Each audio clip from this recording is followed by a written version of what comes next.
then acted on Another World. Then he became a White Lover, an Elder, an Avatar, and an Immortal. Leo's here, Brian Krause.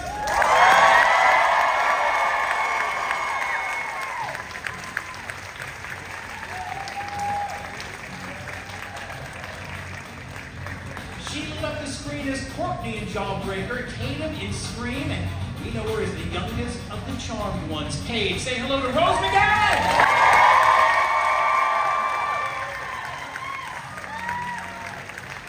Before she made her way to Charm, she spent 4 seasons as Tom Skerritt's daughter, Kimberly Rock on Picket Fences. Piper is in the house. Let's welcome Piper.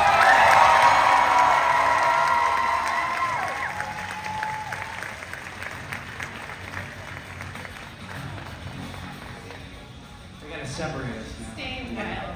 Yeah, I'm the mediator. Yeah, she's our miracle. You got to keep it separated. That's We'll sing right. a song. That's. Keep it separated. God, thanks for coming up. I hope you may have a good time at the convention. We did. Did you guys? It was super busy today. We'll get right into the basics. How did y'all get involved with the show? How did you get there, Brian?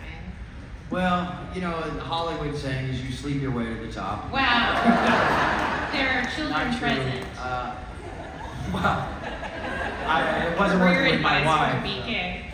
No, just another random audition, and I had auditioned for Charmed a couple of times, and as you do, it's just another random go in, they act like they don't like you, and you get pissed off and think you're gonna go home and never work again, and then they call and say, you got a job. You were supposed to be Andy. Isn't that weird? I auditioned for Andy. The baby face wasn't working at the time. No, you weren't grizzly enough. No, but I got it now. You got it now. Maybe the next reboot? Don't say the R word. See why they separate us? And Rose, coming in the middle of an established show, that had to be an interesting experience anyway. Well, yes, I was told that the show would likely fail and that it wouldn't be my fault. Don't feel bad. It's only like 300 and something people's jobs that you're responsible for, but no worries. I'm like, oh no. No pressure. No pressure. And so the ratings bumped up and we were one of the longest running shows ever. I did my job well. We all did. And how did you come on? Well, it's kind of complicated. I was auditioning for it. I was in the process, and my friend Shannon actually had the script herself. She had thrown it in the back seat of her car on the floor. And I said, "Did you read this one?" And she goes, "No, it says spelling on it." And I was like, "Well, if they send it to you, they want you to read it." And she finally acquiesced at my request. And I said, "It's really good. You should read it. You'll probably like this one." And she was hired right then and there.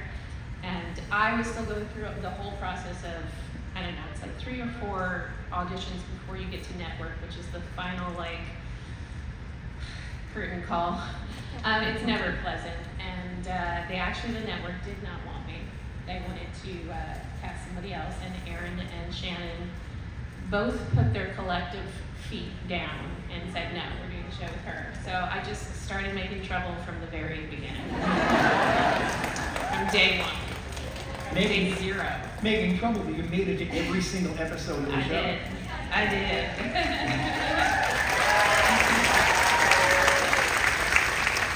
The show was an instant hit. What's that? I mean, after 2 episodes, you were renewed. Yeah, which was not typical. Usually they make you suffer through at least 6 or 12 before they pick you up. And the WB was being really ambitious that year, so we really weren't sure we were going to make it. But once I saw the credits and the credits put together with the music that I hear Netflix has effed up. I know, it's so weird. They just didn't think we'd last this long. They didn't think it would be an issue. But when I saw the credits, yeah, there was something very special about it. Jen and I saw it in one of our producers' trailers, and I was like, huh, it actually might do pretty good. Well, after all these years, you still bring a lot of people into the room. Only 25.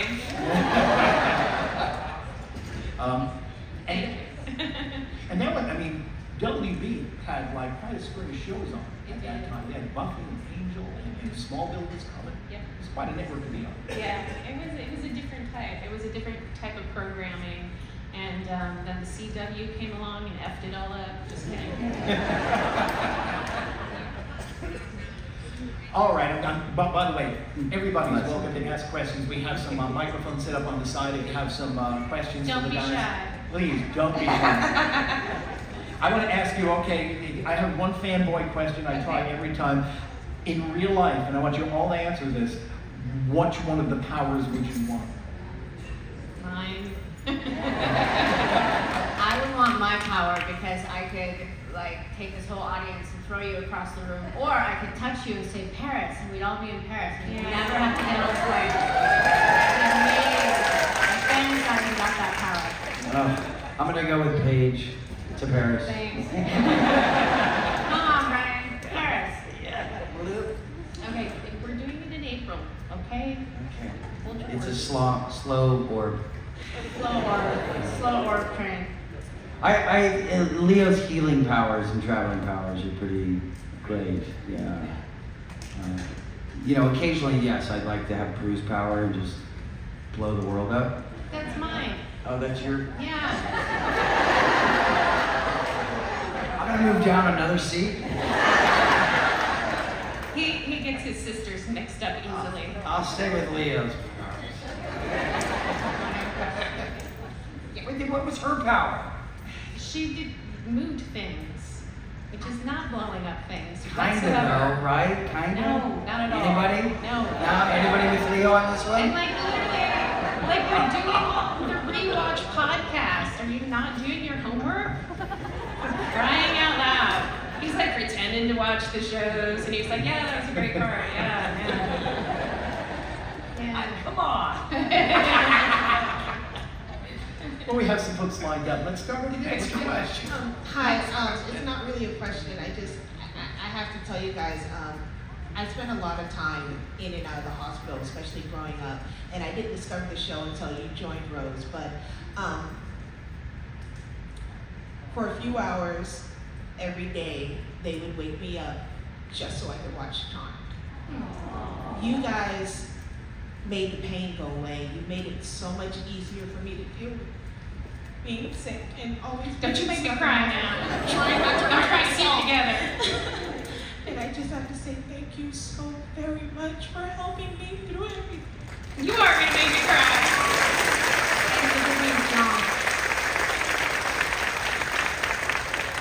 See, now that's a power you want. That's a power. Yeah. How about over here?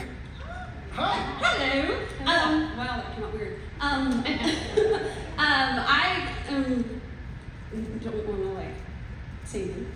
Anyway, sure. You're good. I also have a connection to where my grandmother, she's the one who got me into watching Charmed. And it was after you joined Rose, so I didn't see it. Like TNT, thank the goodness for TNT. Because Yeah. like, 5 o'clock in the morning, I would wake up and watch it. But like, no lie. So, but anyway, after watching the show and stuff and knowing that your characters went through all the different other characters, which was your favorite character that you got to play beside yourself? That we got to play besides us when we were split personalities. Oh well, right there is the Wendigo because she had some issues. Some anger issues. I like playing the vampire. She was Vampire Paige. That was like a really cool scene to film in the graveyard. And I always liked playing somebody that was a little more evil. It's my hobby. Paige's hobby. Did you try to bite me? I think I did. I think you did too. I think I did, but I was mostly going after you. I don't know if I played another Paige. You did. I was sloth. Pregnant. I liked when I was sloth. Oh yeah, I loved being pregnant. That was nice. That was fun. You were Gladiator, Leo. Well, that's just Leo. Oh, excuse me. I liked it when I was sloth Leo. Yeah, Leo is pretty funny. It's a day on the couch with potato chips. I'm Yeah. like, alter ego. Evil Leo. You played a lot of Leos. You played Saving Private Leo. Play Leo. You did. I like evil Leo. Evil. You know, spiky hair, goatee, bum. I didn't have to do anything. A spiky hair wasn't my favorite. Hey, so Oh, you like dead Leo? What's your favorite fight scene for the whole entire series to film? What was your favorite fight scene? My favorite was When we argued about the marriage therapy one. No. That's in the reboot. Just kidding. You decided today that we were divorced, so now you can tell the people your ideas. This is why Rose is here to mediate this. But I like my Excalibur fight scene because they gave me a weapon and they never give me weapons. I never got anything, so that was fun. I'm gonna have to go back to the vampire because I got to be on wires. And I love doing wire work, like flying around in the air and then kicking butt is definitely an exciting thing to do. It's not a usual day at work, so. No, like what you do today. I got to try to kill my sister with my teeth and Yeah. spin around on some wires and fly through the air. How about you? What'd you do? Cackle, cackle. Okay, over here. First, I just want to say thank you for the photo. I was almost in tears and to say thank you. Thank you. And is there a scene or outcome you wish they would have done differently? Like would have ended in a different way? I have an answer for that. I'm not sure if I should say it out loud. Well, I think everybody knew I was not a fan. You were supposed to come, and that's why you were there for 5 years, but I was not a fan of the way the crew died. Not a fan. Maybe you saw that episode after that episode. I couldn't save her. Yeah, it's all your fault, actually. She didn't want us to date, you know. Yeah, you just wanted her powers, apparently. Next question. How about over here? I feel like I'm copying everybody else, but what is your favorite episode that you got to film? Definitely with the sword. That I still have for the same reasons, but I also had a really good guest star for that episode, and that's like half the battle when you have somebody good that's willing to go there with you. And we always had a weird fantasy world. You never knew where we were going to end up, and so having a good person to be a fool with and make fun of yourself while you do it is a good thing. But yeah, Edward Atherton was great. I like Brain Drain too, the one in the mental hospital. Yeah. That was appropriate. I liked a page from the past when I got to go back in time and be like 16 and meet my real parent or my adoptive parents. And I wore a retainer. And it was a really emotional scene when the explosion in the car blew up. And that was. I also love that. I don't know the name of the episode, but when I got to go back into like the 1930s and it was in black and white. I love that episode. It's noir. Oh, Charm Noir. I should Charm know Noir. this. I know that. Charm Noir. Thank you. Whatever episode had Leo in the title. It was like, yes, one for me. Yeah. There was quite a few. Saving Private Leo. It's the episode I became a regular on the show. And they came and told me that they were going to develop my storyline and make more part of the show. And so it just kind of holds a special spot for me. It's, you know, becoming a part of the family. That and when we argued and fought. And I fell in love and I died. And she cried. Actually, I saved you. Yep, that was me. Well done. Mm-hmm. Another day you were on the couch. Okay, so. Okay, so first of all, thank you guys for letting me know people you do weird as a child. We did that today. So for Holly, so after the crew died, Papa kind of become a big sister for everyone. So what was that like making that transition from Because Papa was kind of like the quiet character until he died and she had become the main character. What was it like transitioning to that? Especially the scene when she goes to the cruise grave and has a breakdown. That was the one I was talking about. Yeah. It was a gift to have a character for 8 years because I got to grow with her. And she became a mom actually the year before I became a mom, so that's why Brian got to hold the babies a lot because I was like, I don't know how to do these things. So we progressed together, and it was a good thing for me as an actor because to grow with the character like that is not typical. You know, they cancel things so quickly these days, so it was a gift. Thank you. Thank you. How about over here? So first, I just want to say thank you guys so much for being part of Charmed and being part, like, my mom watched Charmed when I was growing up, so I only like to watch the episodes, you know, where Leo and Piper had kids because they were kids and I could relate. Right. But when I was growing up, my mom had P3 plus me as her email address. Oh my gosh. I'm the proud owner of P3 plus me too. Because, like, I started watching Charmed after my mom passed, and it's something that, though she's not here, like, I watch the episodes and, like, Holly, like, looking at you, I'm just like, God, I feel like you give the best mom hugs. Like, I just get that vibe. But my question is, I know Charmed was, like, groundbreaking at the time, especially being a female-led show at a time that there wasn't a lot of that. And I know there's controversy because they, like, tried to make you guys wear outfits that were more revealing and things like that. But did you guys find a way to put, like, a feminist spin on it, even just in your own heads? Or do you, like, see the feminists in the show? We didn't do it by design. We just did it because that's who we were as people and personalities, and we were all very different and very individual and very opinionated, and so it just kind of came out that way. And I think also just the, first of all, it's a beautiful memory about you and your mom, and it's been an honor to be woven into the fabric of so many families' lives and stories. So thank you, all of you. That makes me cry.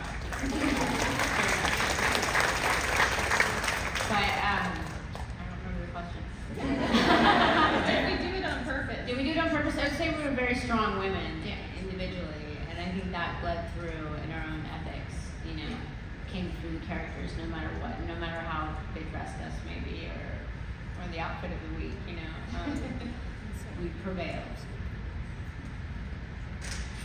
Sorry, Brian, that doesn't really go to you, but what's it like working with all these strong hot women? Like, But you know, I definitely have seen quite an opinion and thought about that these days, and you know, it's something I've always said is that, you know, our Charmed ones, you know, people wonder, oh, this, and it's like, you know, individually they are strong women who kind of overcame an industry at a time that was very difficult for them to climb to. So to become a star of a show was very highly unusual, and for them to stand up and make it last and put their talents forth and their personality is something that, you know, not a lot of people in the history of television have been able to do. And you know, it's kudos to these girls for, you know, daring to be themselves.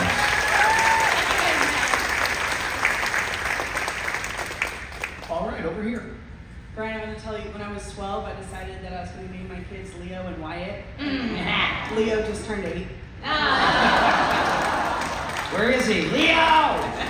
He would not like a crowd this size. But my question is, did you ever have any stunts go wrong?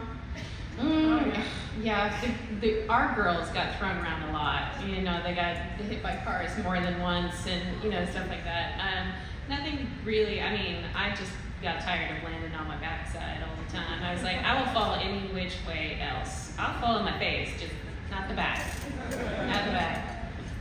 But no, we had a really great stunt team that was really talented. Really careful, yeah, and considerate. Yeah. I did one episode with Julian McMahon, Cole Balthazar, and I had to like fight him and go across the floor with like broken glass in my knees, and there's always, you get hurt. You get hurt a little bit, but not a lot bit on that show. Yeah. They were very careful. But we also got to do really fun stuff like get thrown into mattresses and get dumped into dumpsters and jump from second-story windows. And that was part of the fun of it, is that you had a day where like you could do comedy in the morning and drama scene in the afternoon, and maybe before evening you're flying through the air again. You know, so that's the rarity, and I think that's also on the other side of it, what viewers saw as part of having all those things in one show, which is very unusual. And then the family love.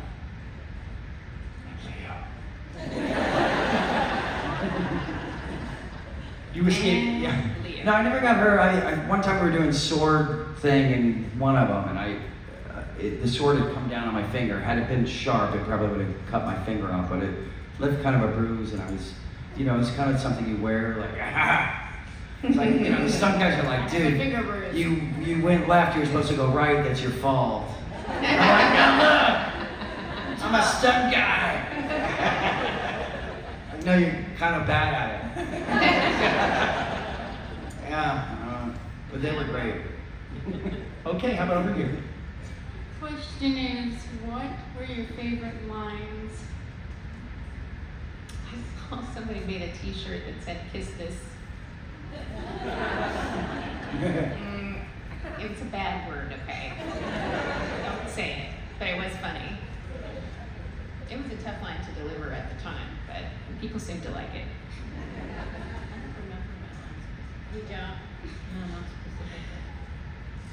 I don't remember. Not the power of three will set us free. Well, there's always the power of three will set us free. Come on, come through, power of three. Blessed be everybody. Things are said, I'll check with the elders. He was always checking on my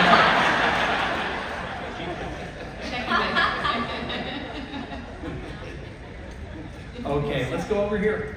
Hi. Hi. Well, they pretty much took all my questions. Oh, that's okay. So when did we walk to Paris? April 1st. Okay. April Fool's Day, yep. Okay, so I got another question then. My favorite season was when they had the magic school. That's my favorite. I wonder, I mean, I know Rose came right in the middle of season 4, but which season was you guys' favorite if you were to pick a season? This question gets me in trouble. I really like season 3, obviously not because she died, but then I can't say season 4 because she died, so then I just go with season 5. I like season 5. Okay. Agreed. I like 6 too. The red hair was good. The red hair was It was, I like that. agreed.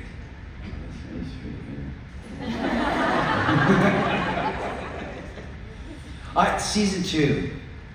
I know, weird. But that's when Saving Private Leo, it's when I became a regular on the show, and it's not for anything, stories or anything, just that I kind of became part of the family, so. Wasn't that also a season where you fight Piper And I with... died. No, with the next one, Nathan, you know. Remember, so there was this. I didn't watch that season yet. I don't know if you listened to the podcast. Okay, I got my season mixed up. You probably shouldn't watch it. He's very handsome. Is there a lot of Neighbor Dan in that one? A lot of neighbor Dan. Yeah, too much. I like season 3 with Neighbor Dan, wasn't there? Okay, thank you. Thank you, thank you. Okay, over here. Okay, first I'm gonna say I'm sorry if I messed this up. My heart's beating really fast. You're fine. I just want to thank you first for doing this, coming here and meeting all of us. It means a lot. I got my picture done with y'all yesterday, and I'm gonna treasure that for the rest of my life. Thank you. So thank you all so much for that. Thank you. Okay, so my question, y'all might not know the answer to it, but Probably not. I noticed throughout all the seasons there was pictures of hot air balloons, like throughout the house, and there was one that was on the refrigerator throughout the whole show.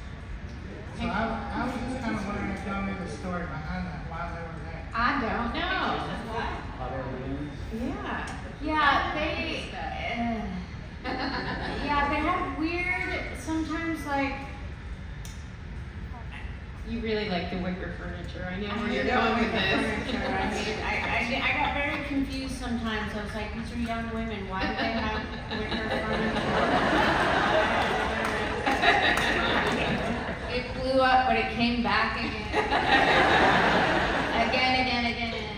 Yeah.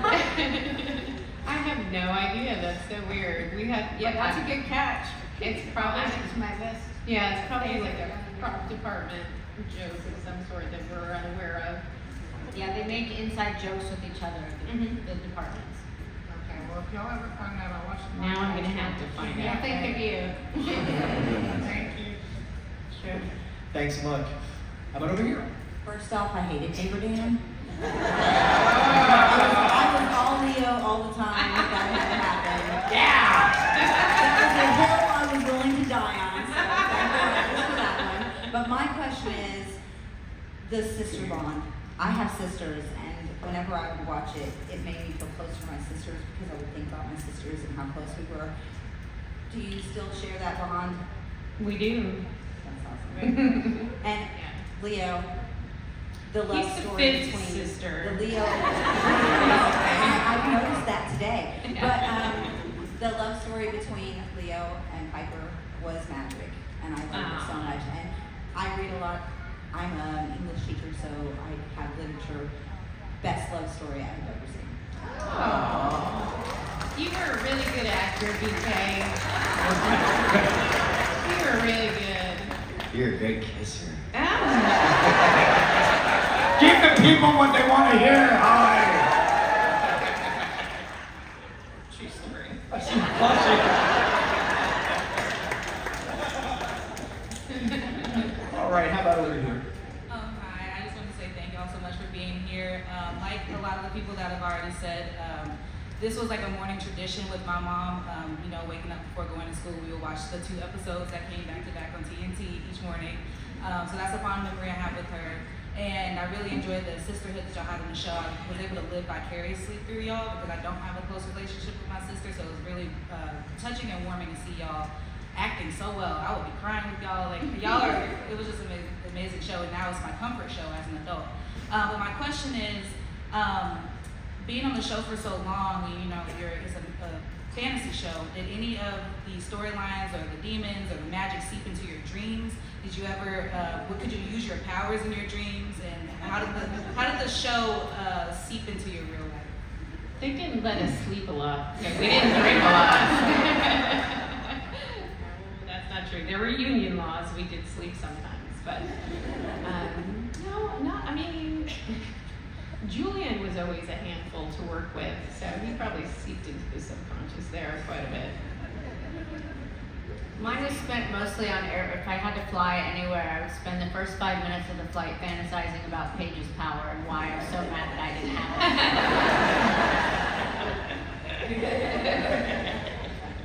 it. Fine, give me some peanuts. Fine, I'll take the peanuts. I could orb. I mostly fantasized about the power and the things I would do with it. For good, of course.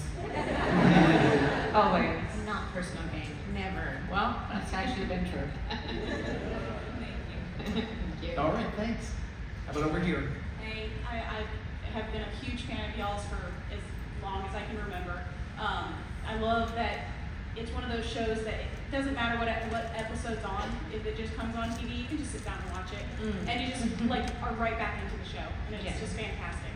I was just wondering, you guys travel a lot, I'm assuming, with going to all the different cons and different things that you have to do. Are there any places that you guys like? Is it a favorite place of yours that you like to go? Pensacola.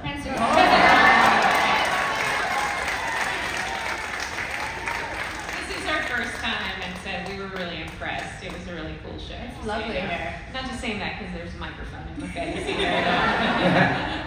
But no, we've been really fortunate. We get to go all over the world, even still. I think in October, November of this year, we end up in New Zealand. So, we really do get to go everywhere. Yeah. Yeah, it is. All right, let's go over here. Alright, so like others, my mom and I have had a special bond since I was really young, and it's my connection with her, even though she's sick and I don't get to see her as much anymore. And with that connection, I was wondering, do any of you have connections with your parents and things you rewatch with them or have memories with them? I had teenage parents. They were also a handful. I grew up in a hippie commune without TV. And you're all like, no. I know. The first TV I had, no one told me I could change the channel. It took me a year to figure that out. Yeah. my brother pushed me into the TV and the channel changed. And we were like, Magic. That is magic. I used to come home and watch after school with my mom. She watched Rockford Files. So that was like, way beyond my age to even stand the show, really. But she was like a big TV buff, and Magnum PI, and she just loved the hunky male star. So I watched a lot of Rockford Files before, I really got into Scooby-Doo. So, yeah, I don't know why that one. Rockford Files. I can see that about you. Scooby-Doo? No, the Rockford Files. All right. Smurfs, I love the Smurfs. Okay. How about over here? Again, I'm going to say what everybody else says. Thank you for coming to Pensacola. We love having you here. We hope you come back. Thank you. Huge fan. And obvious reasons you're going to be stuck with the Charm fans for the rest of your life. So I'm sorry. Mostly, I wanted to ask your perspective because you're, again, my childhood / Cindy character. I'm not going to age myself that much. But anyway, growing up, obviously she was a hero, and I see you guys go through your careers, and the characters are great, and transitioning to the next chapters of your life. Holly is an amazing producer, and so much, all the arts out there. Miss McGowan, all the activism that you've been doing. Brian. Whatever I do. Way to stay out of the spotlight, kid. No, seriously, we're all thankful as our heroes. But as I transition to my next stage in my career, and I consider seeing how, you all with your careers, what kind of advice do you have for somebody moving into that next stage of their career, going from like a career actress or actor to whatever your next stage is for you? What kind of advice do you have for somebody moving into the next chapter? Well, I would definitely say the same thing as I would say about acting is that you have to believe in yourself because a lot of people are going to tell you no. So that's pretty much the first and most foremost thing. But also, it's nice to have a job that you love. So if it's your passion and you can make some money out of it, then you should go for it. Yeah, that at first it feels scary, like you're overwhelmed, you're in a big giant swimming pool and you're like, I don't know how to swim in this pool. And then eventually that pool gets too small, just like your last pool got too small. And you're being dragged, kicking and screaming by the universe onto the next, diving board into the bigger pool. And that's how we face life, right? And being brave means being scared and doing the scary thing anyway with a smile on your face and determination in your heart. And I believe in you. You got this.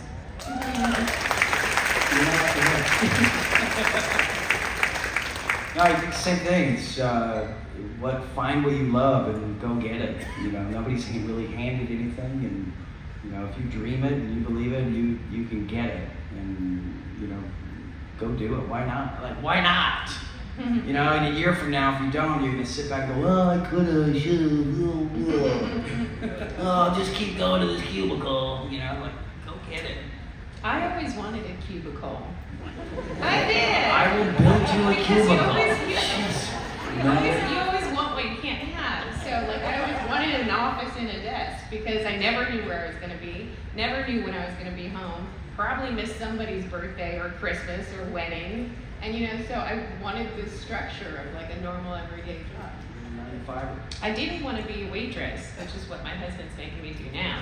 But I just can't get out of the restaurant. I can't get out of Quake. I can't get out of P3. I can't get out from the bar. It's just destiny. Part of your life. Yeah.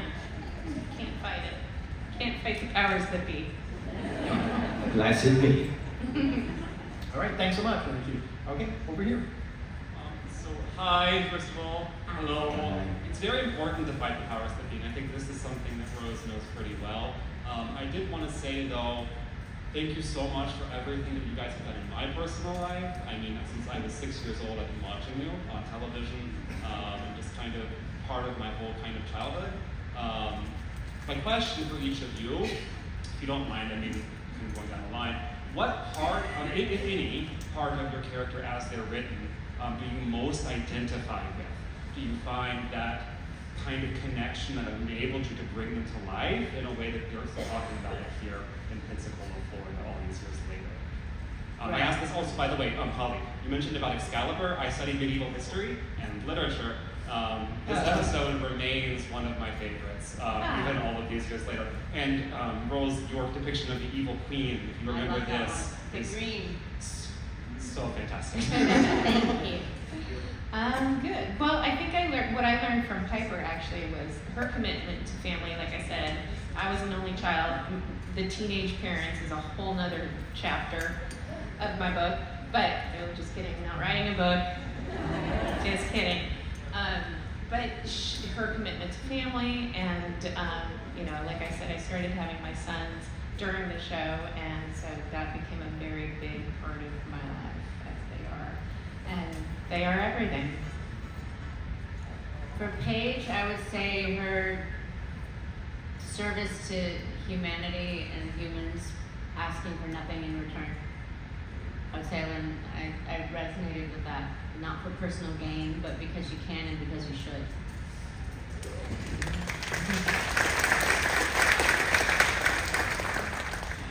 I'm no angel, but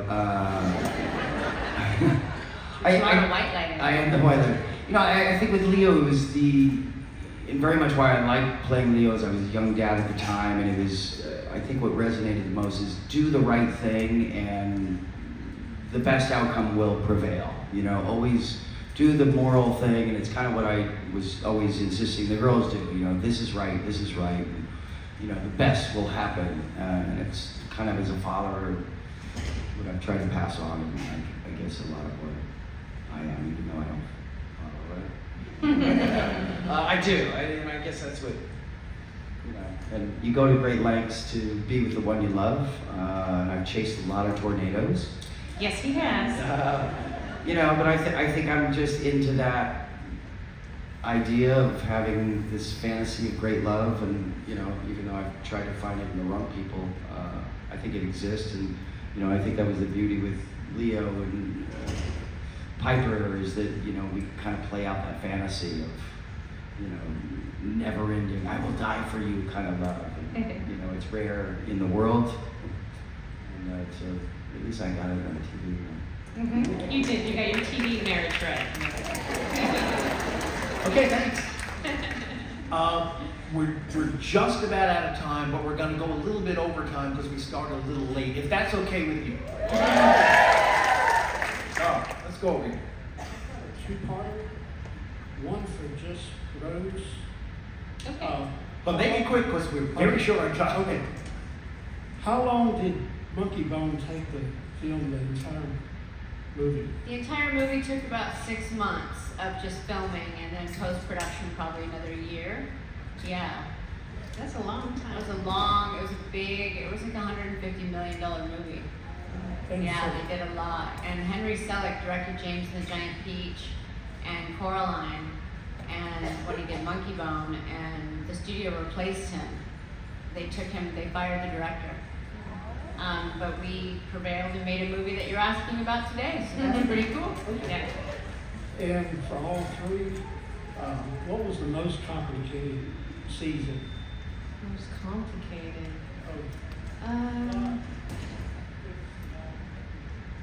Trying to cry. Always difficult. Any sort of scene where you have to be super emotional. You have to do it. You're a week out. You've already read the scene, and then the day comes, it arrives. You've built it up in your head, and now it's time to be real with it. And for me, that's always like, oh, you're overdoing it. You've overthought it. You've created it before it's created. So it's always in putting your energy on the other actor and allowing them to push you is what Holly made it easy. But crying and emotional things were always my difficult.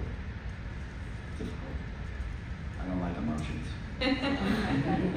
For me, season 8 was difficult because I was shooting 2 movies at the same time. I was at night and shooting Charm during the day in 2 separate states, and it was very, very challenging.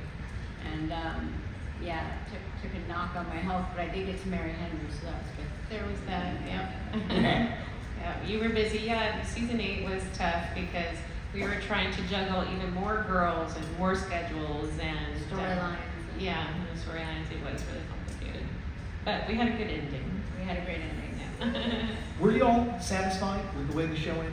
Yeah, we actually sort of, we got together and we talked about what we wanted our characters to be and how we wanted them to end up, and we rewrote a few things ourselves, and we were really happy with it. Let's get a few more over here. I just want to say thank you guys. Growing up, I grew up gay in church. I felt a little bit indifferent with the things that I liked, and what I took from the show was that even though you're different or weird, whatever, you still have the power to change the world. You can be a powerful person still.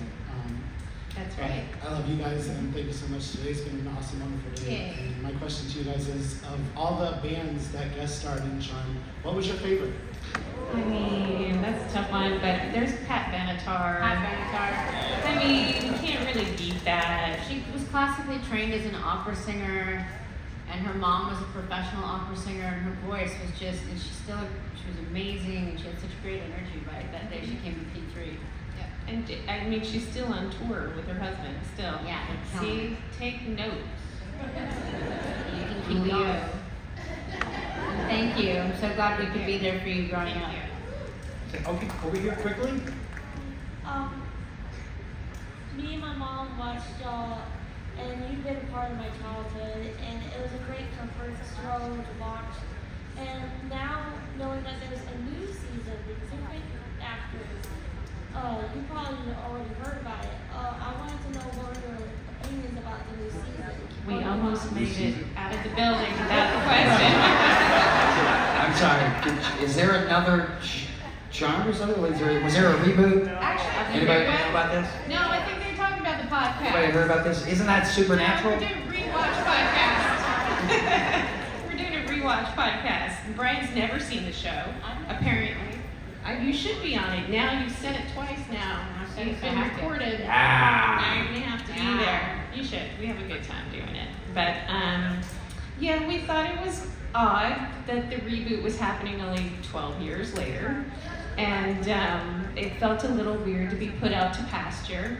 We ain't dead yet. Still not dead. Hashtag still not dead. But yeah, and it was unfortunate, because they didn't ask any of us to be part of it, so it was just kind of weird. But we're all for people working and having jobs and careers, and TV's not an easy business. It's really competitive these days because there's so many channels. And imagine what we could do in this day and age when we could actually have special effects.